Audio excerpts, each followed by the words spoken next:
নমস্কার। এই জুনের গরমে কেমন আছেন সবাই? জুন মাস মানেই আন্তর্জাতিক যোগা দিবস, আর বেশি দূর নয়। তাই আজকে শোনাই এই আন্তর্জাতিক উৎসবের 100 দিন আগের একটি গল্প। আগের দিন সন্ধ্যাবেলাতেই মাস্টার স্বপ্নাদেশ দিয়েছিল যে সকালবেলা অবশ্যই মাঠে কসরত করতে চলে আসবে সবাই। আমরাও বাধ্য শিষ্যের মতো চলে আসি মাঠে।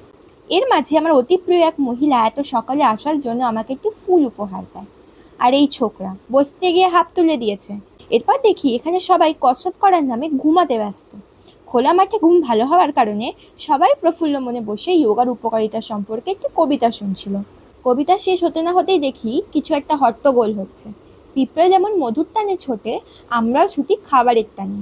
কলেজেও আমাদের সাইকোলজি বোঝে, তাই সকালবেলা জমা করেছে মাঠে। কাজ শেষে 1.5 ছুট, 5 সেকেন্ডে 1 কিলোমিটার লাইন। এরপর লাইন ঠেলে এগিয়ে দেখি মাটির ভারে লেবু পাতা মিশিয়ে সাদা জলের সরবরাহ করা হচ্ছে। আসলে মাটির ভারে চা দিলে হোয়াইট থিমের সাথে ঠিক ম্যাচ করতো না। অ্যাস্থেটিকনেস বলেও একটা ব্যাপার আছে না। আর এই দাদার সাথে আমার ব্যক্তিগত শত্রুতা আছে। না হলে 5 মিনিট দাঁড় করেও কিছুতেই জল দেয় না। পরের স্থলে গিয়ে দেখি সাদা চামচ দিচ্ছে, আর সাথে সাদা বাটিতে পোহা। দেখেছেন কলেজের কি অ্যাস্থেটিক সেন্স? লাইনে দাঁড়িয়ে অতি ক্লান্ত হয়ে পড়েছি। এখন ভোজনের সময়, তাই এখানেই সমাপ্ত করছি। টাটা।